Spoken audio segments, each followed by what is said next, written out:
O raciocínio popular é simples. Se nós humanos já pisamos na Lua e já colocamos nossos aparelhos voadores em Marte, Vênus e outros planetas mais distantes, por que os habitantes de outros mundos não farão o mesmo com a velha Terra cansada de guerra?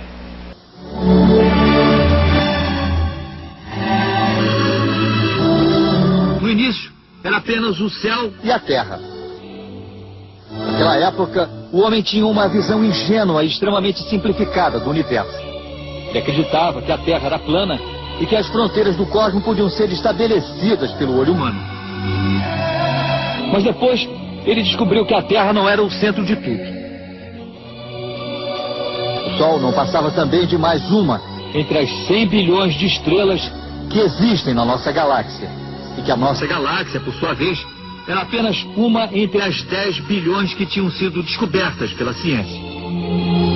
O homem olha então para o céu e passa a se questionar: existe também vida inteligente em outros planetas? E como seriam essas civilizações? Elas seriam mais evoluídas científica e espiritualmente do que a nossa? Esses seres têm sentimentos iguais aos nossos? Eles conhecem a dor, o amor e a alegria? O homem hoje procura respostas para essas perguntas. Mas para algumas pessoas esse futuro está cada vez mais presente. O encontro com seres extraterrestres muda a vida de uma pessoa?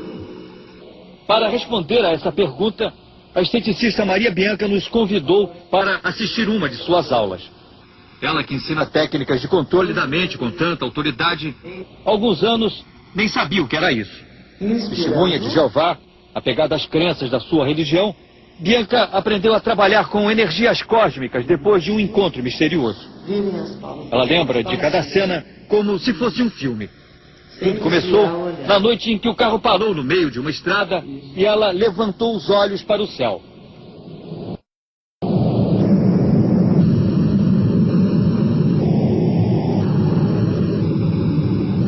E eu fiquei observando aquelas nuvens quando de repente eu vi passar uma luz que veio de uma para outra nuvem. Daí a pouco, numa baixada, teve assim um clarão muito grande, acompanhado de um som que eu pensei que era um relâmpago que tinha caído num fio de alta tensão, em função do som. Como eu não vi nada, porque só deu aquele clarão e apagou de novo, eu então me recostei no banco do Carmanguia, né, que é um carro pequenininho, eu fiz assim para frente, para poder descansar. Quando eu fiz assim, que eu olhei, eu vi um todo apagado, assim, de metal mesmo, um negócio pesadão, vindo na direção do carro. Como eu não sabia o que era, eu achei que fosse um avião, e eu dei um grito para a pessoa que estava do meu lado, que um avião estava caindo e ia cair em cima da gente na beirada da estrada. Nesse momento, a nave já estava acima do carro, entende? E eu senti o meu corpo tão leve que eu me senti como se fosse uma pluma. E eu me senti levantando como se eu fosse flutuar e virar dentro do carro. Então eu me segurei no banco para não flutuar, né? De repente, tudo escureceu. Bianca diz ter sentido o corpo pesado. O carro onde ela estava foi suspenso e em segundos ela se viu dentro de uma nave. Aí pouco depois abriu uma porta no fim daquela escada em cima e desceram então 2 rapazes. Viu e ouviu seres estranhos, mas não entendeu o que eles diziam. Saiu do carro e sentiu a ausência da gravidade. Eu me sentia como se eu estivesse crescendo e perdendo o equilíbrio. Os seres estranhos se aproximam e trazem um capacete, um tradutor eletrônico que permitiu que ela conversasse com eles. Então a primeira coisa que ele disse para mim foi: seja bem-vinda, qual o seu nome? Eu disse: eu sou Bianca, e você quem é? Ele disse: eu sou Carran. Falei: de onde? Carran de onde?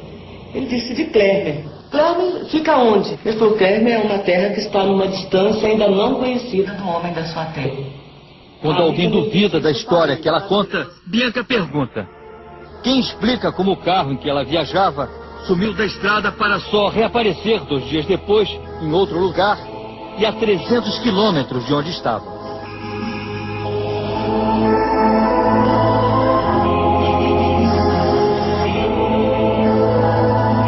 Status imediato de 3º grau, Bianca e Hermínio. Atenção, vamos agora para as cartas. Rigorosamente, as cartas vão ser respondidas agora. Alberto Cury, por gentileza. Telespectador Calixto Melo Dantas, Rua São Francisco, 100, Itapajé, Ceará. Pergunta: qual o obstáculo que Carran e seus amigos tiveram para desembarcar no nosso planeta e para se apresentarem publicamente? Quem vai responder? Pode responder, Pedro. Olha, eu acho que eles não têm nenhum obstáculo, assim, que diga que seja realmente um obstáculo, a não ser a preparação que eles estão fazendo no momento, para que no futuro bem próximo, então, eles possam descer sem pânico para nós. Por gentileza, outra pergunta do mesmo Calixto Melo Dantas. Já que o povo de Carran não esquece o passado quando volta com outra matéria, essa outra matéria pode ser um corpo de recém-nascido ou pode ser um corpo adulto? Hermínio. Ou Bianca. Olha, eu já respondi aqui uma vez essa pergunta que foi me feita, como seria, como seria a transferência da matéria, né? A perda da matéria e depois a reposição da mesma. E isto foi dito por ele, que eles ao morrer, quer dizer, a perder a matéria, nós dizemos morrer, eles recebem nova matéria. Agora, eu não sei explicar se essa matéria é criança ou adulta. Por gentileza, tem alguma resposta a dar ao Globo? Não, a resposta que eu tenho é a seguinte, é que o jornal o Globo disse de que Carran só não veio aqui porque o cachê é baixo, né? Mas sendo que na realidade, se fosse o caso dele vir aqui, ele viria de graça, porque na terra dele não tem dinheiro, então ele não usa isso. Bem, amigos, vamos continuar respondendo as perguntas feitas para Bianca e para o Hermínio. Por gentileza, Alberto. Telespectadora Isaura Aparecida, Rua Cláudio Pinheiro 382, Caeté, Minas Gerais. Pergunta: há outros seres de outros planetas que não o de Carran aqui na Terra? Vai dar som para o Hermínio. Eu posso dizer que sim. Nós mesmos conhecemos outra pessoa, além de Carran, chamava-se Zir. Ele serviu de intérprete entre Carran e nós. Ele traduzia para Carran as nossas perguntas, aquilo que Carran queria saber também. E, além disso, em outros programas anteriores aqui, vocês puderam ver de que o Pátero estava falando que deu carona a um homem na estrada chamado Alex, e que mais tarde, quando ele foi raptado por um disco voador, essa mesma pessoa a quem ele tinha dado carona estava dentro da nave e era um deles. Então, por aí nós vemos que existe gente deles aqui.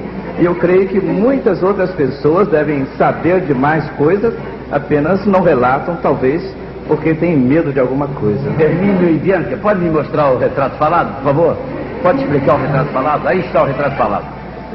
Vocês foram dando... Pode contar, Bianca, como é que foi feito o retrato? Olha, esse retrato aí nós fomos dando a característica e o senhor Antônio ali, muito habilmente, ele conseguiu o que de melhor já foi feito de Carran até hoje, de frente, né? Porque de perfil ele já tinha sido feito e inclusive está também muito bom. Mas, quer dizer, de frente foi a primeira pessoa que conseguiu realmente o detalhe dos olhos de Carran, que é muito impressionante porque os olhos dele é redondo e tem os olhos maravilhosos, viu, por sinal. Esse detalhe realmente é muito importante e ele conseguiu dar esse detalhe ali no desenho. Escuta, Bianca, existe alguma mediunidade no mundo do Carran? Olha, eu não sei te dizer, mas eu acho que não, porque pelas coisas que ele diz, Então chega-se à conclusão que não, porque ele diz que existe um perfeito relacionamento entre a pessoa matéria e a pessoa espírito, no caso, a pessoa sem matéria. Mas isto se dá porque eles têm uma visão bem mais acentuada do que a nossa. Então, eles podem ver além da matéria. O raciocínio popular é simples. Se nós humanos já pisamos na Lua e já colocamos nossos aparelhos voadores em Marte, Vênus e outros planetas mais distantes, por que os habitantes de outros mundos não farão o mesmo com a velha Terra cansada de guerra? Ainda essa semana, uma esquadrilha foi noticiado de discos voadores, empolgou e assustou a população de Copacabana. Quando 2 seres humanos dizem que viram um disco voador, que viajaram nele, conviveram com seus tripulantes e têm provas para apresentar, o mínimo que podemos fazer é ouvi-los. É o que faremos agora através do programa Flávio Cavalcante.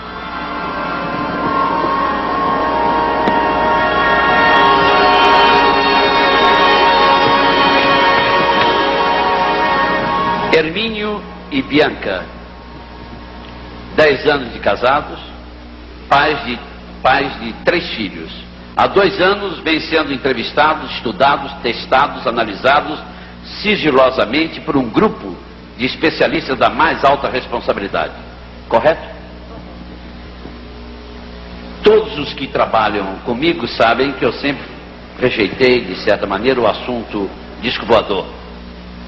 Objetos voadores não identificados. Para admitir o tema nesse programa, só mesmo em se tratando de um caso excepcional. Hermínio e Bianca, o que é que vocês estavam tentando fotografar quando o seu negativo fez esses registros? Pode mostrar? Eu estava tentando fotografar a nave. O tripulante permitiu que eu batesse uma fotografia assim que ele partisse com a sua nave. E então, naquela afobação, naquele momento que eu não esperava, eu não tenho prática de fotografias e comecei a bater as fotografias do disco. Ele acendeu o seu campo de força e então foi levantando o voo, aos poucos foi subindo, ficou incandescente, como mostra a fotografia, e eu de dentro do carro, ele não permitiu que eu saísse do carro. De dentro do carro comecei a bater uma sequência de fotografias, tentando ligar a distância em que o disco estava subindo com o chão. E parece que eu não consegui o meu intento, porque quando eu mandei revelar as fotos... Sim. Revelou aonde? Eu levei essas fotos aqui em Madureira para um fotógrafo revelar, mas ele devolveu os negativos dizendo que tinha entrado luz no filme. Eu não dei muita importância a isso e abandonei essa ideia. Não tinha saído a nave, então eu achei que não tinha importância esse detalhe. E tempos depois eu fui visitado por um pesquisador. Não precisa dizer o nome, depois não vou dizer o nome dele, exato, não? E esse pesquisador, assim, casualmente, viu os negativos na mão do meu neném brincando. Ele olhou, pegou os negativos, olhou, perguntou o que era. Eu falei, bem, esses são os negativos do meu encontro com o disco voador. Ele disse, mas você não mandou revelar isso e não tem as fotos? Eu disse, não. O fotógrafo disse que entrou luz no filme. Ele disse, não, me dá isso aqui, isso é de real importância. Então, segundo as conclusões dele, ele disse que essas fotos, que eu tinha feito uma série de fotografias de muita importância, porque eu fotografei a luz do disco. Com o relatório sobre esses fenômenos luminosos, eu tenho aqui um relatório de 6 páginas, senhoras e senhores, escrito por um dos cientistas que estão estudando o caso de Bianca e Hermínio. Uma cópia desse relatório ficará à disposição dos estudiosos, jornalistas e interessados que queiram se comunicar com a minha produção. Por favor. Bianca, você e seu marido não terão sonhado ou imaginado tudo isto depois de terem assistido a filmes como Guerra nas Estrelas, Contatos Imediatos do Terceiro Grau, por exemplo? Bem, não, porque isso se deu há quase 3 anos atrás e o filme só está aqui no Brasil agora, né? Pelo menos na época eu nem sabia se já existia filme desse tipo. Exato. E, Hermínio, no dia 12 de janeiro de 1976, viajando do Rio para Belo Horizonte, por que você parou perto de Matias Barbosa? Eu parei porque meu carro estava entrando fumaça dentro do carro, havia um escapamento e um buraco no assoalho do carro, um Carmanguia 1965. Eu senti os olhos ardidos, então encostei o carro no acostamento e pedi a Bianca para que tomasse conta naqueles momentos em que eu estava descansando. Apenas isso. Sim, Bianca, como você viu a nave e como você, com carro e tudo, entraram na nave? Bem, eu antes de eu ver a luz, eu pensei que fosse um balão, sabe? Então, não me preocupei com aquilo, ainda fiquei admirando muito, porque o balão estava muito bonito. E ela veio chegando, até que se apagou, e eu não vi mais. E de repente ela acendeu assim rápido, sabe? Um facho de luz rápido. Sim. E logo assim ela se apagou e veio para cima do carro. Eu pensei que fosse um avião e dei um grito dizendo que um avião estava caindo em cima do carro. Ele sentou e nisso a nave parece que sugou o carro. Você entende? tem essa impressão que aconteceu? Eu tenho essa impressão. Porque quando você... Foi uma espécie de vácuo, entende, que deu, porque eu me senti leve, eu tive a impressão que ia virar de cabeça para baixo dentro do carro. Sim. Tá? E logo depois uma pressão e uma tremenda escuridão, entende, e nós não vimos mais. Assim, Por gentileza, quem é Carran? Carran é um dos tripulantes. Como eram? Gente como nós? Gente alta, morena, do cabelo preto e os olhos verdes. Sim. Alguma roupa especial? Ele estava usando macacão. Macacão.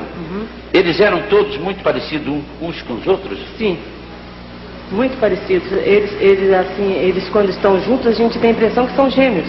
Eram todos do sexo masculino? Não, havia também uma mulher. Bonita, feia, alta, baixa? Não, ela também era alta e muito bonita, mas porém bem feminina, tendo os mesmos traços dele, morena, os olhos verdes, cabelo preto. Nós sabemos que esses desenhos foram feitos pelo método do retrato falado. Vocês descreviam e um desenhista técnico em Belo Horizonte, se não me engano? Não, aqui do Rio. Do Rio, ia dando a forma. Hermínio, muito rapidamente, pode dizer o que significa cada um deles, por gentileza? Pois não. Pode falar. A câmera está focalizando. As fotografias em cima, não é? As fotografias foi do nosso encontro. Ali mostra uma sequência, vocês podem notar a luz acima do carro e o reflexo no retrovisor do carro. Uma fotografia que tem abaixo, avermelhada, essa foi uma das fotografias que mostrou à luz o campo de força deles, né? E ela vai mudando de tonalidade. Aquela fotografia ali que tem a luz pela metade, é próxima à vermelha, né? Ali mostrou que a luz deles vai até aonde eles querem. Eu pediria a gentileza de você caminhar até lá e mostrar. Pois não. Por favor. Pois não. Por gentileza, Hermínio. Eu digo essa fotografia aqui, né? Exato. Aqui o cientista que está fazendo o estudo das fotos mostrou que a luz dele vai até aonde eles querem. Sim. Até onde eles querem. E a luz também não dá sombra. Vocês podem ver que há arbustos aqui atrás e em algumas fotografias, né? Como, por exemplo, como aqui nessa daqui, o arame farpado não aparece. Nessa daqui apareceu apenas o pau da cerca todo iluminado. E as folhagens não são quase nem vistas e nem o arame farpado. Então, ele acha que isso é de alto significado para a ciência ufológica, né? Por gentileza, Bianca, todos que dizem ter tido contato com viajantes extraterrenos afirmam que falaram por telepatia. Foi assim com vocês também? Não foi. Como é que foi que eles falavam com você? Foi através de aparelho e capacetes. Tinha uma máquina que traduzia, que inclusive está ali, o desenho dela, entende? Os capacetes foram ligados àquela máquina e eles falavam, a máquina dava a tradução e vinha em português. E nós falávamos e acontecia o mesmo. Eles ouviam no idioma deles. Você teve medo? Muito. Chorou? Demais.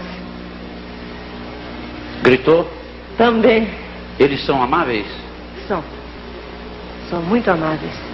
Vocês comeram durante a permanência de vocês no disco Sim, voador? comemos E beberam? também. O que? Água? Não, era um líquido assim, tipo um óleo, e com um gosto que eu digo indefinido. Sabe por que indefinido? Porque ele tinha gosto de tudo, sabe? Ele tinha gosto de sal, açúcar e outras coisas. Mas porém a gente não sabia realmente o sabor. Era ruim, sabe? Não era bom não, era muito Havia ruim. um banheiro na nave?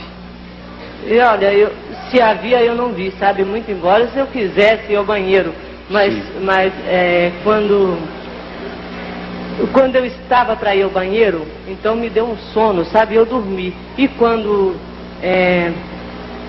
eu acordei, eu não estava mais com vontade no banheiro. Então eu não sei se tinha banheiro lá dentro. Vocês foram embarcados aonde, hein? Em Matias Barbosa? Matias Barbosa, Quando voltaram à terra, onde estavam? para lá de Lafayette. Para lá de Lafayette, não entendi. É muito Estado de longe? Minas já. É, Minas Sim, mas Gerais. é muito longe de Matias Barbosa? Aproximadamente uns 200 quilômetros. E aí, vocês tinham relógio, vocês viram as horas? Que horas aconteceu isso, Bianca? Isso aconteceu mais ou menos às 11h30 da noite. 11h30 da noite. É. Que hora vocês voltaram? Era quase meia-noite. Quase meia-noite. Então, nós ficamos assim, sem saber o que tinha acontecido, porque o relógio estava marcando quase meia-noite. E somente num posto de gasolina é que ele foi ver se o relógio estava certo, o relógio do carro. Quanto tinha transcorrido, hein? Eu perguntei ao bombeiro quantas horas. Que bombeiro é esse? O bombeiro, eu cheguei no posto de gasolina, mandei no posto de colocar gasolina. gasolina no carro. Ah. E enquanto ele colocava a gasolina, eu conversei com ele. Ele disse assim, quantas horas? Ele estava sem relógio. Ele disse, bem, é quase meia-noite.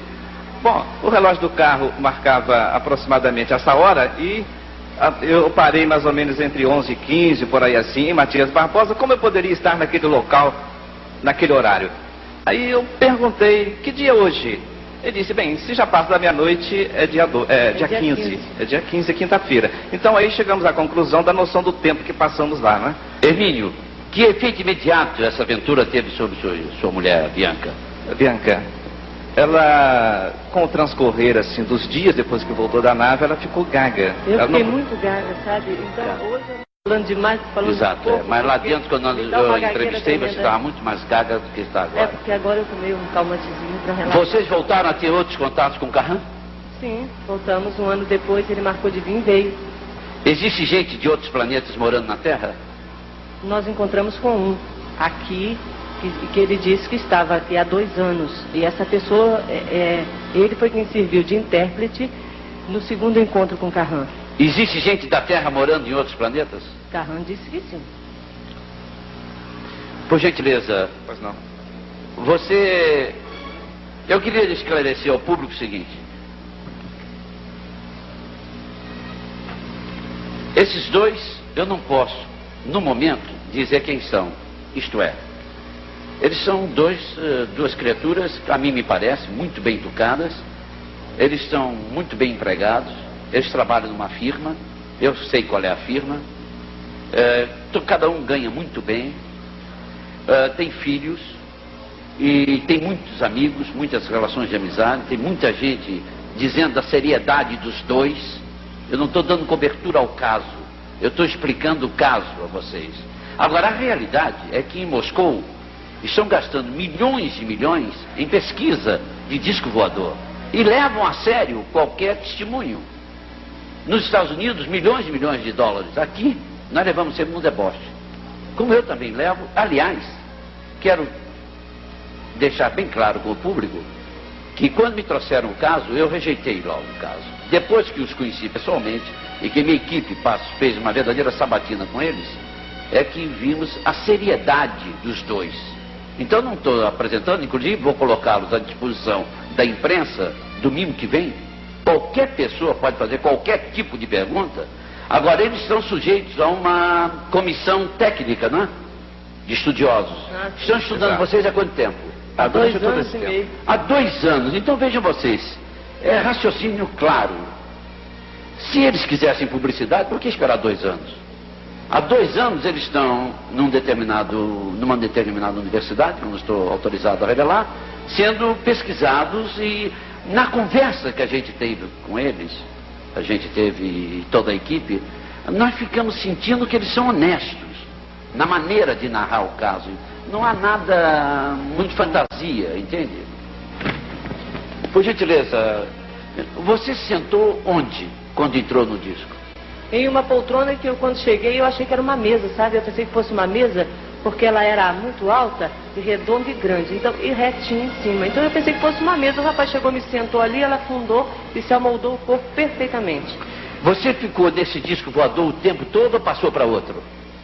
A impressão que eu tive, no início eu não sabia que era disco voador, eu só fui saber que era disco voador quando nós descemos daquele local onde nós estávamos. Onde estava o carro? Exato, onde estava o carro dentro do disco, para um local em que, muito amplo, a Bianca chama de hangar, esse é o local de hangar. Ali estavam estacionados alguns objetos semelhantes àquilo que eu já havia visto em jornais, discos voadores. Foi aí que nós atinamos, eu falei com a Bianca, Bianca, isso é disco voador. Foi quando ela quase desmaiou ali de susto, né? Porque eu disse, nós não vamos mais voltar para casa. E nossos filhos, como é que vai ser? Era essa a impressão que nós tínhamos sobre o disco voador. Em casa, está tudo bem com vocês? Tudo bem. Tudo ótimo. Tudo bem? Tudo bem. Não tem problema em casa? Não, nenhum. Nenhum? Nenhum problema Os entre filhos nós, não. receberam bem? Ah, muito bem. Aliás, as minhas crianças já viram e já sabem de tudo. Eles Vocês conhecem voltaram o a ver o disco voador? Ah, sim. E na companhia de outras pessoas? Bem, outras pessoas já viram junto conosco, entende? Sim. Já viram Mas esse disco vocês tiveram? esse disco. Ele voltou, esse disco? Voltou? Escuta, é verdade que ele disse coisas terríveis para você, que você não quer revelar, eu sei. Não, Mas ele disse coisas que parece que você Não, teria dito à minha equipe que não é melhor não dizer? Não, ele não disse nada terrível. Ele, aliás, é uma pessoa muito gentil. Não, terrível no sentido de dizer do nosso mundo. Bom, não precisa dizer. Ele teria dito alguma coisa que parece que assustou vocês. Hã? Bom, não quer dizer, não diz, porque não estava combinado. Tá? É o seguinte, eles teriam feito declarações que eles não querem dizer para não causar um impacto muito grande. Eles são sérios, até onde a gente pode sentir como repórter, como jornalista. São duas pessoas sérias. Não são palhaças, não estão atrás de publicidade, não me pediram nada. Todas as emissoras de televisão correram para ele. Querem ver? Os senhores receberam uma proposta para outras estações? Não precisa citar. Durante todo o tempo nós fomos procurados por algumas equipes, né? Sim. Nada, Bianca? Você recebeu alguma proposta? Foi algumas, mas nós fomos embora do Rio, né? Mas vocês nunca exploraram isso? Não. Nunca exploramos. Vocês estão esperando o resultado dessa comissão técnica, digamos? Sim, são professores? São professores, são físicos, são... Já veio gente estrangeiro para ver vocês?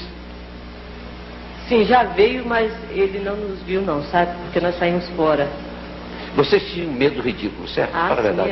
Aliás, é um assunto muito melindroso. Exato. E fica meio chato, assim, até pra gente dizer, né? Porque as pessoas costumam rir muito. Inclusive, muitos já riram e eu concordo com eles, porque se alguém tivesse vindo dizer a mim antes, eu também riria. Não acreditaria de maneira nenhuma. Mas você sabe que existe todo um mundo de livros escritos sobre isso, depoimentos de grandes homens, de grandes cientistas e tal. Sim, então eu sei disso, mas acontece que sim, antes... quando chega na gente a coisa é diferente. Antes também a gente nem lê esse tipo de livro, não líamos, porque... Nunca se ligaram desse assunto? Não, por causa da crença deles, sabe? Que crença? Também nós Sua religião não permitiria isso? No momento... Não. No momento não. Eu prefiro não citar a religião. Pois não. Tá. Ok. Muito obrigado.